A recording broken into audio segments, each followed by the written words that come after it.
भक्त के लिए महाकाल ने भस्म कर दिया काल को। सावन में जरूर सुने ये कथा, मिलेगा अपार पुण्य। महाकाल शिव की महिमा अपरंपार है। उन्हें प्रसन्न करने के लिए किसी खास प्रयास या पूजा पाठ की जरूरत नहीं होती, बल्कि सच्ची श्रद्धा और पूरे मन से किया गया प्रयास आपको भोलेनाथ की कृपा का पात्र बना सकता है। शायद यही वजह है कि अपने भक्तों के लिए महाकाल ने काल तक को भस्म कर दिया था। भक्त के प्रति महाकाल की अगाध आस्था की जिस कहानी का हम जिक्र कर रहे हैं, वह स्वयं भगवान कार्तिकेय ने संतों को सुनाई थी। इसके अनुसार राजा श्वेतकेतु, जो कि भोलेनाथ के परम भक्त थे, उन्होंने काल को भी जीत लिया था। राजा श्वेतकेतु सदाचारी, सत्यवादी, धर्म के मार्ग पर चलने वाले शूरवीर और प्रजापालक थे। वह अत्यंत ही निष्ठा और प्रेम भाव से प्रजा का पालन और अगाध आस्था और श्रद्धा भाव से शिव भक्ति करते थे। उनके इस भक्ति भाव से महाकाल अत्यंत प्रसन्न थे। उनकी कृपा से श्वेतकेतु के राज्य के लोग दुख, दरिद्रता, अकाल मृत्यु और महामारी से अछूते थे। एक दिन जब राजा श्वेतकेतु का जीवन काल समाप्त होने को था और वह भोलेनाथ की आराधना में लीन थे, तब चित्रगुप्त ने यमराज से कहा कि राजा श्वेतकेतु की आयु अब पूरी हो चुकी है, अब उनके प्राण हरने का समय है। तब यमराज ने अपने दूतों को आज्ञा दी कि वे जाएं और श्वेतकेतु के प्राण हर लाएं। यमदूत राजा श्वेतकेतु के पास पहुंचे तो वह शिव मंदिर में थे। दूत बाहर ही खड़े हो गए। श्वेतकेतु गहरे ध्यान में थे। बहुत देर हो गई, न श्वेतकेतु का ध्यान टूटा न ये दूत हिले। दूत बिना अपना काम किए खड़े रहे। जब वे वापस नहीं पहुंचे तो यमराज ने विलंब होते देखा तो कालदंड संभाला और खुद चल पड़े। दूतों के आने में देरी होने के चलते यमराज स्वयं ही राजा श्वेतकेतु के प्राण हरने पहुंचे, लेकिन वहां उन्होंने देखा कि वह तो महादेव की साधना में लीन है। अब तो वह सोच में पड़ गए कि इसके प्राण कैसे हरें। उन्होंने सोचा कि यह अभी पूरी तरह शिव पूजा में डूबा है।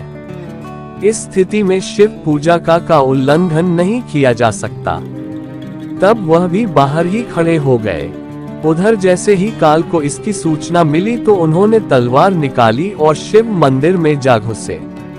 काल ने देखा कि राजा श्वेतकेतु अभी भी भगवान शिव के लिंग स्वरूप के सामने बैठे ध्यानमग्न हैं। वह झपटकर आगे बढ़ा और जैसे ही उसने राजा श्वेतकेतु का सिर काटने के लिए तलवार उठाई, शिव ने अपना तीसरा नेत्र खोलकर काल की ओर देखा।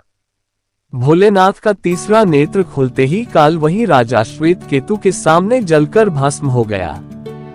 थोड़ी देर बाद जब राजा श्वेतकेतु का ध्यान टूटा, उन्होंने अपनी आंखें खोली तो राख में बदल चुके काल को देखा। उन्हें चिंता हुई कि यह कौन है और क्या है। श्वेतकेतु ने भगवान शिव से पूछा, हे भोलेनाथ, ये किसकी राख है? इसे किसने और क्यों जलाया? तब भोलेनाथ ने बताया कि यह काल था जो कि तुम्हारे प्राण हरने आया था। राजा श्वेतकेतु ने कहा कि हे महाकाल, ये तो आपकी ही आज्ञा से तीनों लोक में विचरता है, लोक को नियंत्रण में रखता है। इसी के भय से तो लोग पुण्य कार्य करते हैं। आप इन्हें अतिशीघ्र जीवन दान दे दें। शिवजी की कृपा से काल जी उठा और उसने उठते ही श्वेतकेतु को अपने गले से लगाकर बोला, राजा, तुम जैसा तो तीनों लोकों में कोई नहीं है। तुमने तो अजेय काल को भी जीत लिया। जीवन दान पाकर काल और यमराज ने कहा कि ऐसे जातक जो शिवजी के परम भक्त हैं, सच्चे मन और पूरी श्रद्धा से महाकाल की पूजा में लीन रहते हैं, सिर पर जटा और गले में रुद्राक्ष पहनते हैं, विभूति का त्रिपुंड ललाट पर लगाते और पंचाक्षर मंत्र का जप करते हैं, उन्हें कभी भी अकाल मृत्यु का ग्रास नहीं बनना पड़ेगा। कथा के अनुसार इस आशीर्वाद के बाद श्वेतकेतु ने लंबे समय तक राज किया और फिर महाकाल की कृपा पाकर उनमें ही विलीन हो गए।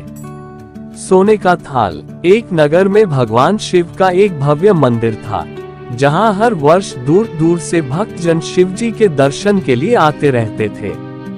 श्रावण का महीना था। दूर दूर से कांवड़िए कांवड़ लेकर भगवान शिव को जलाभिषेक करने आए हुए थे।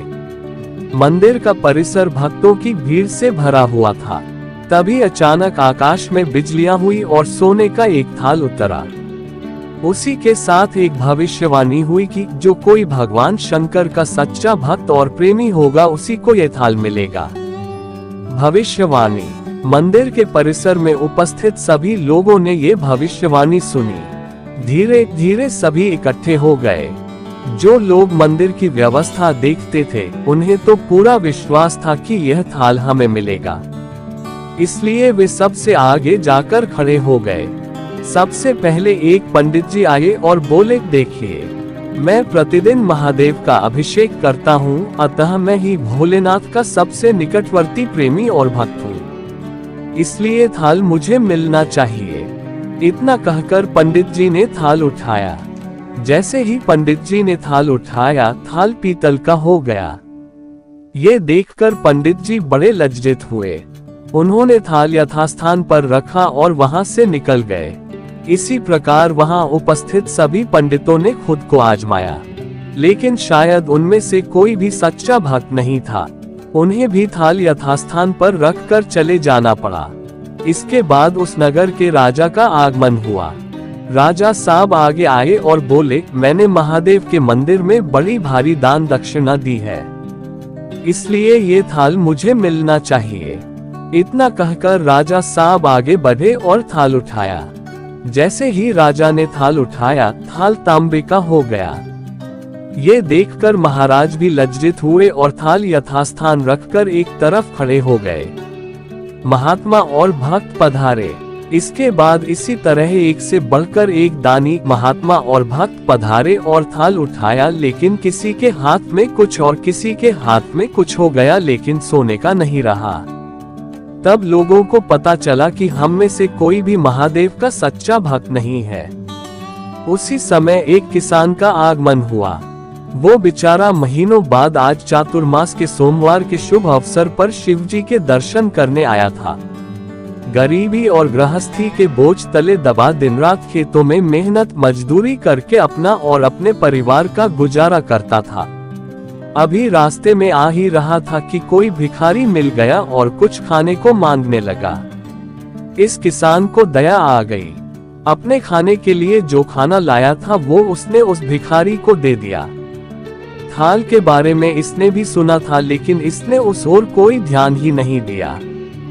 सीधा मंदिर में गया और महादेव का पूजन करके बाहर आ गया।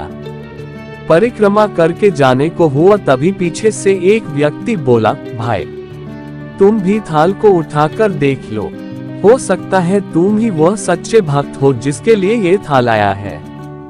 किसान को लगा वह व्यक्ति उसका मजाक बना रहा है। किसान ने हंसते हुए कहा, भाई मैं तो कभी कोई पूजा पाठ भी नहीं करता, महीनों ने एक आध बार मंदिर आ पाता हूँ, मैं कायका का सच्चा भक्त। वह अजनबी बोला, भाई हम तो देख चुके हैं, हमारी भक्ति तो दो कौड़ी की भी नहीं है। अब तुम भी अपना हाथ लगाकर देख लो, सोने का थाल मिले न मिले, किंतु पता चल जाएगा कि तुम्हारी भक्ति में कितनी सच्चाई है। लोगों के बहुत आग्रह करने पर आखिर उस भोल भाले किसान ने जाकर थाल उठा ही लिया। जैसे ही उसने थाल उठाया, लोगों के आश्चर्य का ठिकाना नहीं रहा। सोने का थाल रोशनी से चमचमाने लगा। ये देख सब लोगों में खुशियों की लहर दौड़ गई।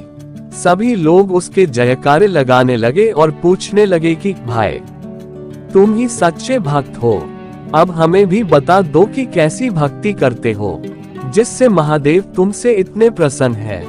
तो किसान बोला, भाई मैं कोई भक्ति नहीं करता, मैं केवल दिन भर खेतों में काम करता हूँ और थोड़ा समय निकालकर जरूरतमंद लोगों की मदद करता हूँ। इसके अलावा मैं कोई विशेष कार्य नहीं करता। लोग पूछने लगे, तुम लोगों की मदद क्यों करते हो? हंसते हुए किसान बोला, सुकून। दूसरों के चेहरे पर मुस्कान देखकर मुझे जो आनंद और खुशी होती है उसे मैं शब्दों में बयां नहीं कर सकता। शायद यही कारण है कि महादेव मुझसे खुश है। इसलिए हमेशा याद रखे, सत्कर्म का आरंभ भी आनंद से होता है और अंत भी आनंददायक होता है। दुष्कर्म का आरंभ भी दुख से होता है और अंत भी दुखदायक होता है। आप सैकड़ों मील की यात्रा करके भी दूसरों का दिल दुखाते हैं तो आपकी वह तपस्या, साधना और महादेव का दर्शन धूल के बराबर है।